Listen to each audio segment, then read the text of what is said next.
Bienvenue à vous à ce numéro d'Urgence Santé. On va parler de la problématique liée à la pharmacie, justement. Ce sujet concerne tout le monde. Il en va de la santé et de la vie des Congolais avec comme thématique, justement, la pharmacie et le besoin d'une législation. Dans l'actualité, les pharmaciens sont descendus dans la rue le 21 novembre dernier pour dénoncer l'anarchie dans le secteur. Et pour en parler, j'ai sur ce plateau le secrétaire général du syndicat national des pharmaciens du Congo, Prince Patrice Massoso. Bienvenue, merci d'avoir répondu à notre invitation. Merci à vous, monsieur. Alors, nous allons parler également du statut du pharmacien. Et pour en parler, j'ai également sur ce plateau le président national de l'Ordre des pharmaciens, M. Faustin Kabeyard. Merci aussi d'avoir répondu à notre invitation. Merci pour l'invitation. Alors, rapidement, je vais vers vous, Monsieur Prince Patrice, pour vous poser cette question. Qu'est-ce que ça veut dire concrètement l'anarchie dans le secteur? Anarchie, c'est un mot français qui signifie désordre. Oui. Désordre total. Effectivement. Et ce désordre tient à quoi, justement? Le désordre tient au non-respect de la législation. Vous savez, la législation permet de normaliser les choses. Mais quand on ne la respecte pas, c'est le désordre. Et c'est ce qu'il y a dans le secteur de la pharmacie et des médicaments. Alors, concrètement, puisque vous avez, je crois, il y a quelques revendications dans votre marche, vous avez déposé des mémorandums au niveau de l'hôtel des villes, à la primature, ainsi que vous êtes allé aussi à la présidence, je crois bien. Exactement. Alors, vous reprochez quoi à l'État congolais quant à l'assainissement de votre secteur? Nous reprochons à l'État congolais de ne pas faire son travail. Nous disons même plus fort, il est complice, totalement, pleinement responsable, coupable de ce qui se passe sur le terrain. Parce que les lois ont été faites, elles existent, il faut les appliquer. Et c'est l'État qui est censé faire appliquer les lois.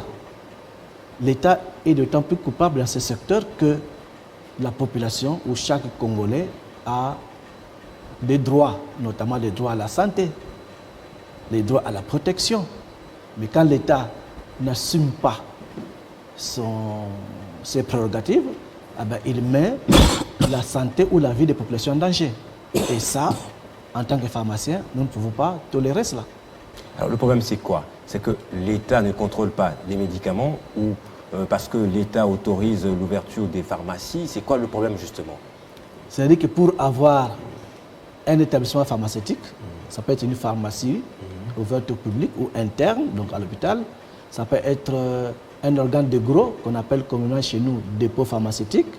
Ça peut être une usine de fabrication. Ça peut être une maison de représentation. Ça peut être un laboratoire d'analyse et contrôle qualité.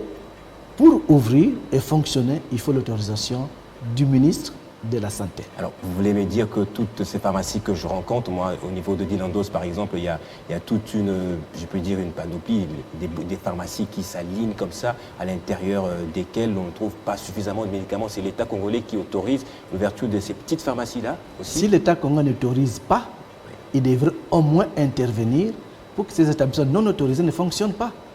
Ce que l'État ne fait pas. Alors donc, l'État autorise, mais n'intervient pas par la suite pour voir réellement si ces pharmacies ont ce qu'il faut. Oui, monsieur, voit très bien. J'ai dit ceci. Okay. Ces pharmacies-là ne sont pas autorisées. Donc, n'étant pas autorisées, elles ne devraient pas exister. Mais puisqu'elles existent, l'État qui n'est pas autorisé de faire quoi? Devrait les fermer, leur interdire de fonctionner. Mais ce qui n'est pas le cas. Alors, vous avez également dit tout à l'heure que oui, il y a de la pharmacie, il y a des grossistes aussi. Et dans votre revendication, vous dites que l'État ne doit prendre, votre deuxième revendication, c'est ceci, je vais les lire, porte sur la signature du code d'engagement et d'éthique par les grossistes. Qu'est-ce que ça veut dire concrètement? Oui, je pense que je suis avec le président de l'ordre, peut-être qu'il pourra dire quelque chose là-dessus. Ailleurs, le grossiste ne fait pas n'importe quoi.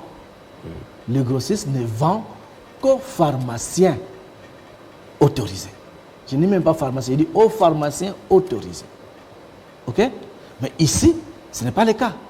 Partout ailleurs, le grossiste a l'obligation de servir les pharmaciens autorisés au moins 3 fois par jour. Ce qui n'est pas le cas ici. Ailleurs, le grossiste, il livre même à domicile. Ce qui n'est pas le cas ici. C'est pourquoi nous disons qu'il faudrait peut-être penser à un code d'engagement qui rappellerait aux grossistes ses obligations. Il va à n'importe qui, ils vont donner une raison, nous devons vendre, n'est-ce pas? Mais s'il ne trouve pas suffisamment de pharmaciens autorisés, il va faire quoi? Ailleurs, le grossiste fait quoi? Il aide, il accompagne les pharmaciens à s'installer. Et nous avons des grossistes ici. Vous pouvez, je ne sais pas, citer, peut-être dire les grossistes que nous avons dans ce pays. Il y en a, mais moi, je les appelle sont des grossistes de pénurie. Pénurie parce qu'ils ont un stock qui ressemble à celui des grandes pharmacies. Alors, je vous prends directement, vous avez un mot à ajouter par rapport à la problématique liée aux grossistes? Ben, exactement, parce que quand on parle de l'ouverture anarchique des pharmacies, ou bien ce que vous avez appelé pharmacie, qui en réalité n'en sont pas une, on doit se poser la question de savoir... Si ce ne sont pas des pharmacies, c'est quoi alors? C'est des boutiques de la mort, comme l'a toujours dit le secrétaire général du syndicat. Alors, la question qu'on doit se poser, c'est de savoir, la ménagère, excusez-moi du terme, mais le petit voyou qui a ouvert ce qu'il appelle son ligablo, parce que c'est clair pour lui, c'est son ligablo pour le pain des enfants. Comment il a pu entrer en contact avec ce stock de médicaments, voilà, si petit soit-il? Comment il a pu avoir ça?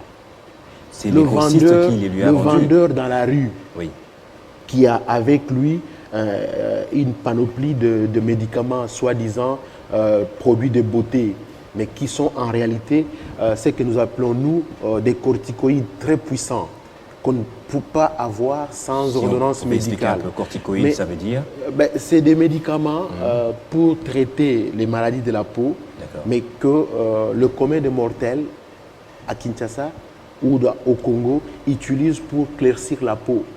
Mais c'est en réalité des médicaments très puissants et très dangereux. Alors, je voulais dire, le petit voyou qui, dans la rue, se retrouve avec ce stock-là, des produits qu'il appelle des produits de beauté, qui, pour nous, sont des produits qu'on ne peut pas servir sans ordonnance médicale. Et tout ce monde-là trouve du stock où? Et ils sont prêts à vous montrer la facture du grossiste. Le grossiste les a servis des médicaments. Le grossiste qui pose cet acte-là, de vendre son stock à n'importe qui, en réalité, l'organe de réglementation du ministère de la Santé devrait lui retirer son autorisation d'ouverture.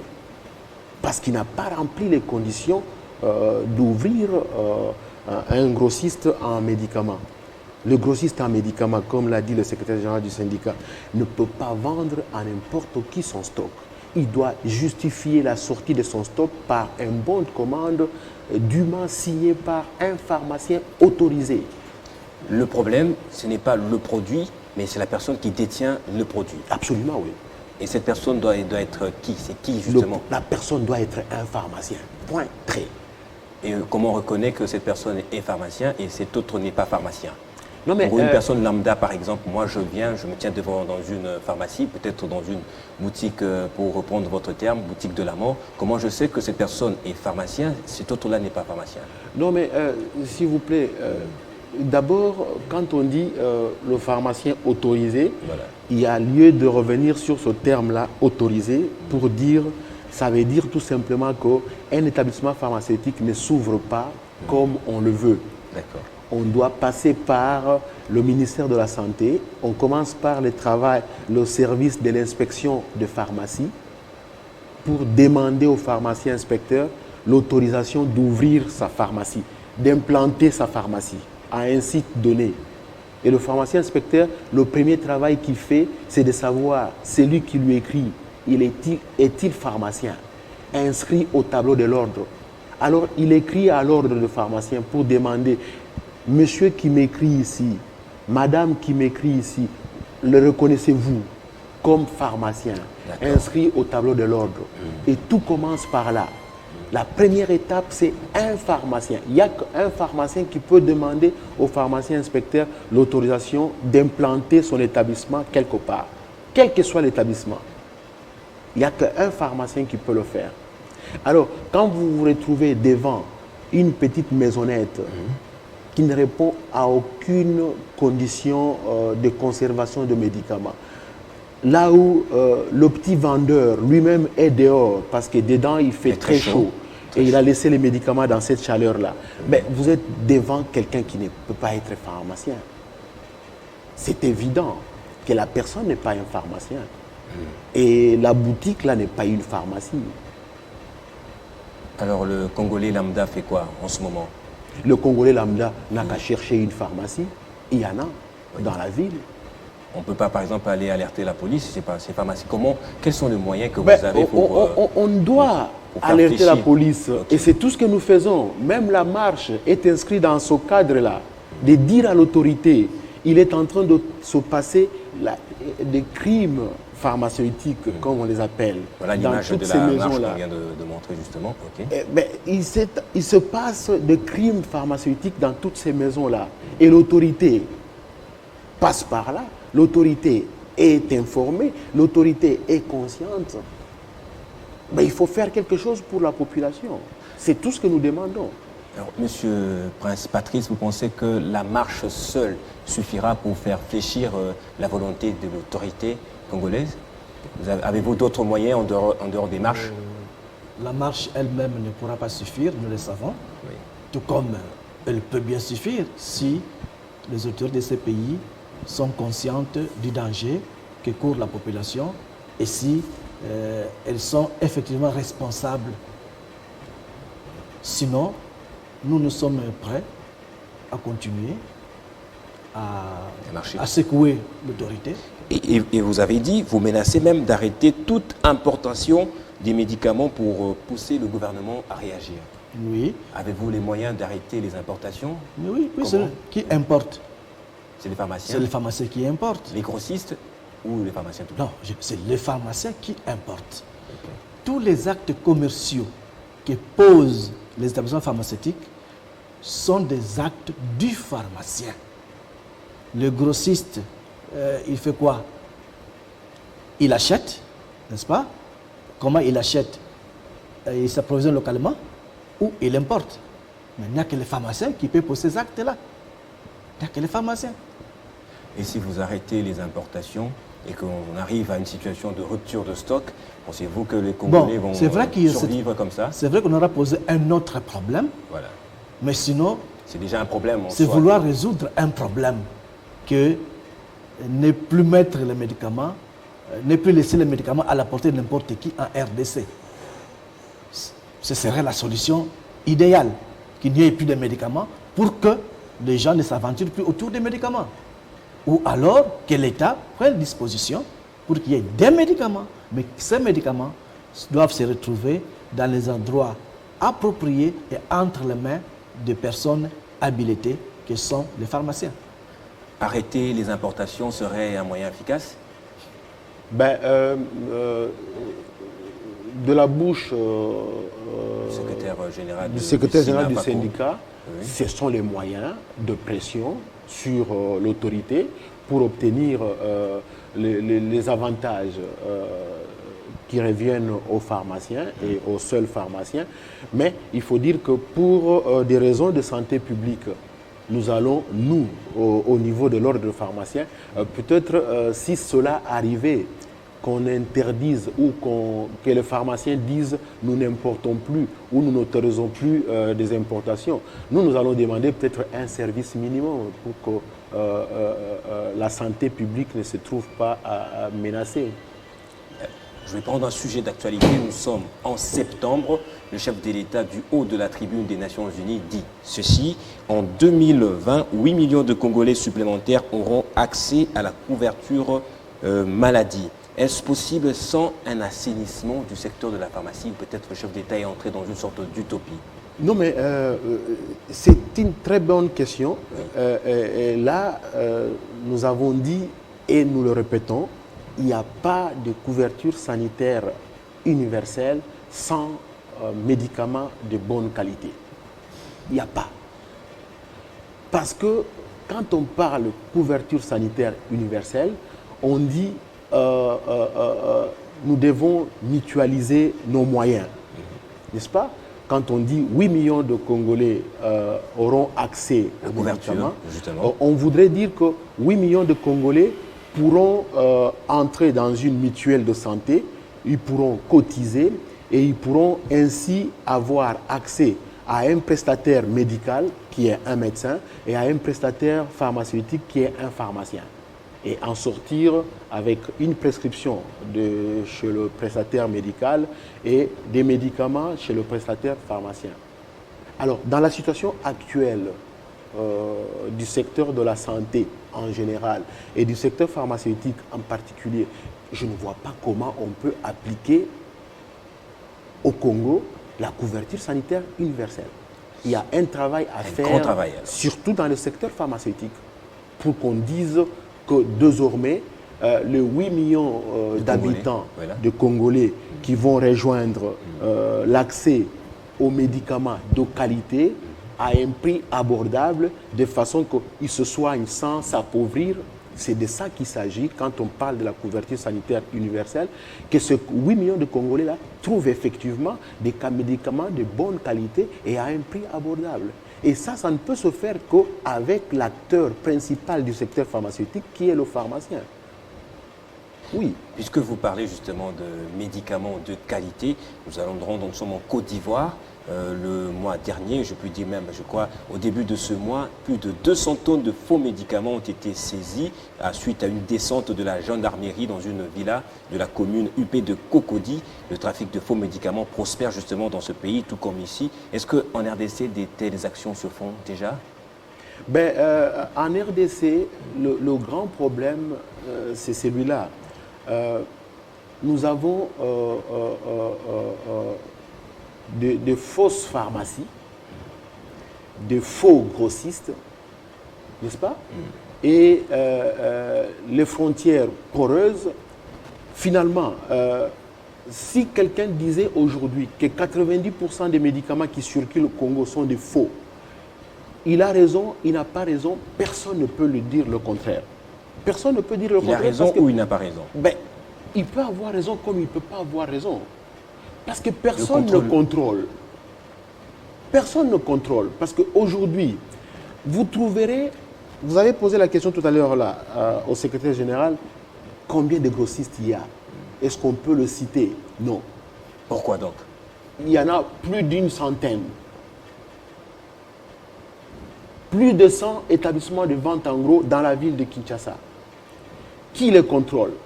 Et quand nous allons au ministère de la Santé, à l'organe de réglementation, qui importe? Nous ne trouvons pas une centaine de grossistes qui importent. Alors, où est-ce qu'ils trouvent leur stock qu'ils distribuent? Point d'interrogation. Sont-ils de vrais médicaments ou des faux? Point d'interrogation. Alors, ces médicaments-là se retrouvent dans les boutiques de la mort, comme nous avons dit. Qui peut certifier que les médicaments entrent les mains? Vous avez dit les boutiques de la mort qui sont au niveau de Dilandos. Au niveau de Dilandos. J'ai dit pharmacie, je n'ai pas dit boutique de la mort. Dites-moi, qui peut certifier un seul médicament, je suis passé par plus de 10 pharmacies, je n'ai pas trouvé. Écoutez, même si vous aviez trouvé votre médicament, personne ne peut vous certifier que ce médicament-là est de bonne qualité. D'accord. Qu'il est vrai. Alors, un dernier message au chef de l'État qui va nous suivre certainement pour l'assainissement dans ce secteur, justement pour que son programme de couverture médicale ou de couverture santé puisse réussir. Un dernier mot. Ça fait très mal quand on parle du médicament au Congo qui se retrouve entre des mains inexpertes et on voit des personnes non qualifiées en train de dispenser des médicaments à des personnes malades. C'est tout simplement de l'irresponsabilité ou d'absence de l'État, n'est-ce pas? Oui. Nous nous sommes dit, avec le nouveau régime qui est arrivé, il y a moyen de réveiller l'autorité pour que quelque chose soit fait. Il est en train de se passer ce que j'ai appelé tout à l'heure là, des crimes dans toutes ces boutiques-là. Il est en train de se passer réellement des crimes. Et si l'autorité ne réagit pas, nous allons peut-être nous retourner vers la communauté internationale pour demander à ce que un plan de sauvetage soit fait pour le Congo en matière de Donc, on peut donner accès à la gratuité de l'éducation de base, mais si on n'enseigne pas ce secteur, ce sont les Congolais qui se tuent peu à peu. C'est ce que vous dites justement. Non, mais écoutez, on peut bien donner l'accès à la couverture sanitaire universelle, pas la gratuité de l'enseignement, n'est-ce pas? Je vais juste faire parce qu'on est, si vous voulez, il y a même quelqu'un de l'OMS qui a dit la gratuité de médicaments ne suffit pas pour parler de la couverture sanitaire universelle. Il faut absolument que le citoyen puisse accéder à ce médicament-là et que ce médicament-là soit de bonne qualité. Merci, M. Faustin Kabea, d'avoir répondu à notre invitation. Merci à vous, M. Prince Patrice Massoso.